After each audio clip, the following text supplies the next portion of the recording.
Hello students, welcome to Allen. कैसे हैं आप लोग? देखिए, अपना ब्रेनस्टॉर्म सीरीज चल रहा है। इसमें कल आपको एक क्वेश्चन दिया गया था, वो आज हम डिस्कस करने वाले हैं। देखिए क्वेश्चन क्या था। क्वेश्चन अपने पास ये दे रखा है।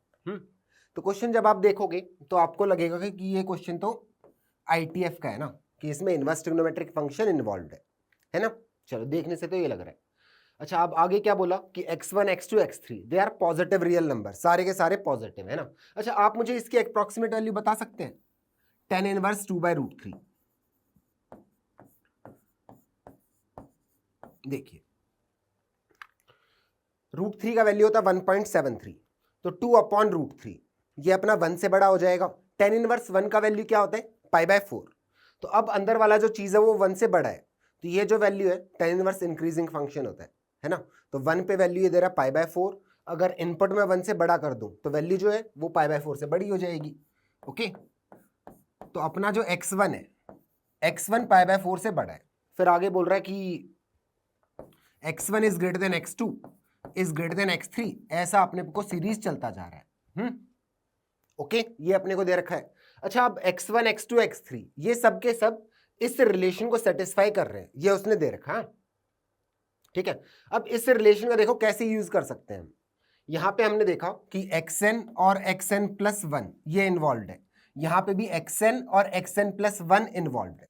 ओके, फिर अपने को निकालना है कि xn का value when n approaches to infinity, है ना। जैसे अपने को x1 x2 x3 ये तो चलो x1 का वैल्यू तो अपने को दे रखा है, तो अपने को जब n को इन्फिनिटी पे अप्रोच करवाऊंगा फिर x का वैल्यू बताना है ना। xn when n approaches to infinity, ये अपने को बताने का है। ओके, ठीक है। देखो इसमें ट्रिक क्या है, पूरा ट्रिक यहां पे छुपा हुआ है। इसको थोड़ा सा मैनिपुलेट करना है। इसको अगर मैं ऐसा लिख दूं, sine xn+1 minus xn। Okay, इस टर्म को मैंने RHS में डाला तो मेरे पास आएगा -3 1 - 2n/2। ओके, ये चीज मेरे पास आ जाएगी। ठीक है, अब एक काम करते हैं, साथ में ये वाला टर्म आएगा आगे, उसको मैंने क्रॉस मल्टीप्लाई कर दिया, तो यहां पे नीचे मुझे मिलेगा साइन xn और साथ में आएगा साइन xn+1। ओके, अच्छा, अब आप लोगों को साइन a - b का फॉर्मूला मालूम होगा, है ना। तो यहां पे जब फॉर्मूला लगाऊंगा क्या आएगा? साइन xn+1 कॉस xn, है ना। लिखने की जरूरत नहीं है, ओरली कर लेते हैं। फर्स्ट टर्म आएगा sine x+1 sine xn+1 cos xn। ठीक है, तो साइन xn+1 ऊपर नीचे कैंसिल आउट होगा, ऊपर आया cos xn divided by sine xn, तो ये अपना बन गया cot xn। Okay, minus next time देखो क्या मिलेगा, कॉस xn+1 साइन xn, तो साइन xn कैंसिल आउट हुआ और मेरे पास बन जाएगा cot xn+1। Okay, and this is given to be, इसके बराबर अपने को दे रखा है। ओके, तो मैं माइनस से मल्टीप्लाई कर लेता हूं दोनों तरफ, तो ऐसा आ जाएगा माइनस और ये वाला माइनस गायब हो जाएगा, तो 3 1 - 2n/2। ठीक है, यहां तक किसी को कुछ डाउट नहीं होना चाहिए। ओके, चलो अब एक काम करते हैं, अब मैं x का n का वैल्यू डालना शुरू करता हूं। देखिए क्या मिलेगा, n का वैल्यू अगर 1 डालता हूं तो मेरे पास मिलेगा cot x2 minus cot x1। देखिए यही बनेगा। अगर मैं n का वैल्यू 1 डाल दूं तो ये बन जाएगा। RHS में देखिए क्या बन रहा है, इस टर्म को ऐसे लिख लूं 3 की पावर हाफ, 3 की पावर हाफ मतलब √3, 3 की पावर -n ऐसा। ओके, चलिए, तो अब फर्स्ट टर्म के लिए हमने n को 1 डाला था, है ना। यहां पे हमने n को 1 डाला था, तो यहां बन जाएगा √3 एंड 3 का पावर -1। ये बात समझ में आनी चाहिए, ठीक है, सिंपल है। अच्छा, अब मैंने n को डाला 2, तो देखिए क्या बनेगा, n को अगर 2 डालता हूं तो ये टर्म बन जाएगा cot x3 minus cot x2, और इधर मेरे पास आ जाएगा √3 एंड 3 का पावर -2।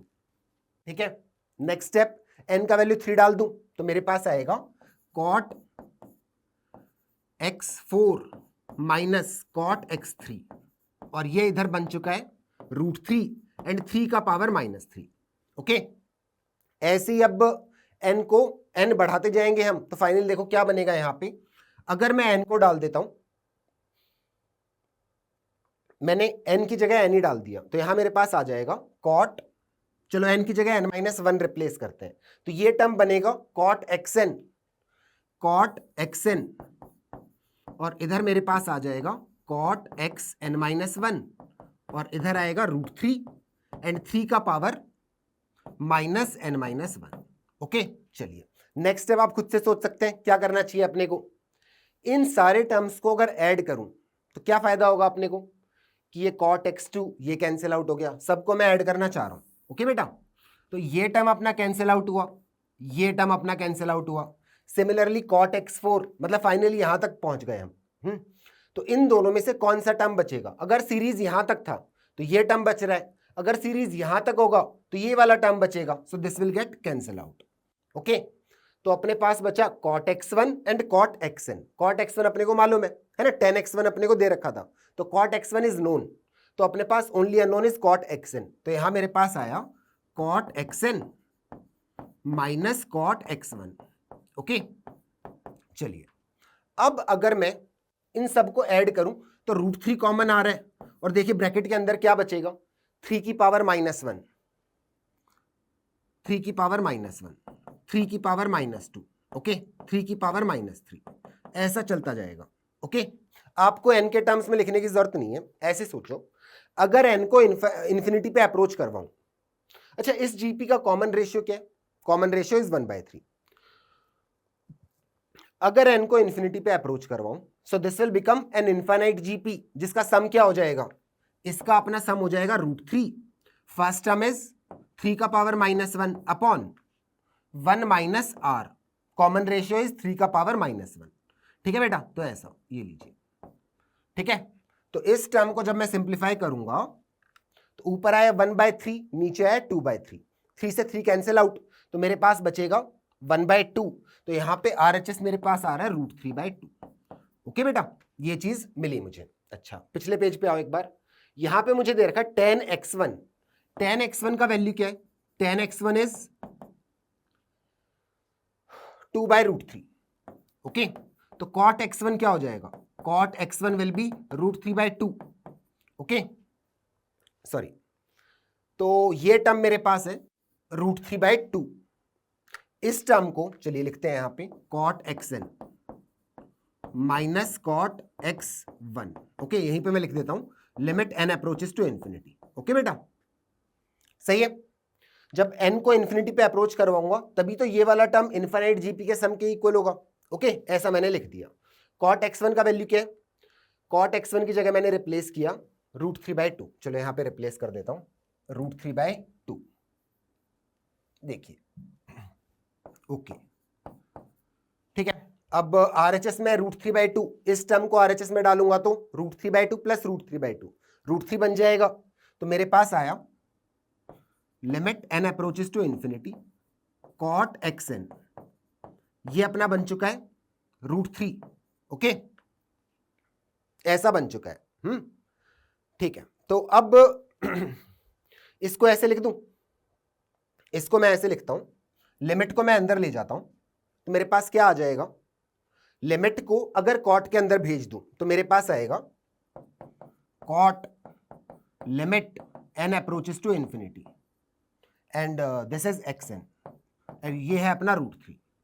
ओके, चलिए एक काम करते हैं, अपने लिए 10 में सोचना ज्यादा इजी होता है ना, तो इसको मैं 10 में लिख देता हूं। देखिए क्या बन जाएगा, अपने पास आएगा ऐसा, इधर बना 10 और यहां आ जाएगा 1/√3। ओके, अच्छा, इनवर्स फंक्शन में चल रहे हैं हम, तो दिस इनपुट, ये इनपुट क्या होना चाहिए ताकि 10 का वैल्यू 1/√3 आ जाए, ये इनपुट अपना होगा π/6। ओके, ये इनपुट अपना हो जाएगा π/6। ठीक है, अपने को ये कंडीशन भी सेटिस्फाई करवाने का है कि अपना जो वैल्यू π/4 से छोटा होना चाहिए, तो π/6 पॉजिटिव भी अपने को एकोमोडेट करना है। तो यहां पे मेरे पास वैल्यू क्या आ चुकी है, limit n approaches to infinity xn, इसका वैल्यू क्या मिला मुझे, इसका वैल्यू मेरे पास आएगा, क्या आ जाएगा बेटा, π/6। ओके, और यही मुझसे पूछा था, तो आवर आंसर विल बी π/6, है ना। होपफुली आपको ये क्वेश्चन अच्छा लगा होगा। ठीक है, अब मैं आपको नेक्स्ट क्लास के लिए एक क्वेश्चन और देता हूं, उसको आप अच्छे से ट्राई करिए, फिर आपको नेक्स्ट क्लास में कल आपको उसका सॉल्यूशन मिलेगा। देखिए क्वेश्चन आपके सामने है ये। Okay, thank you.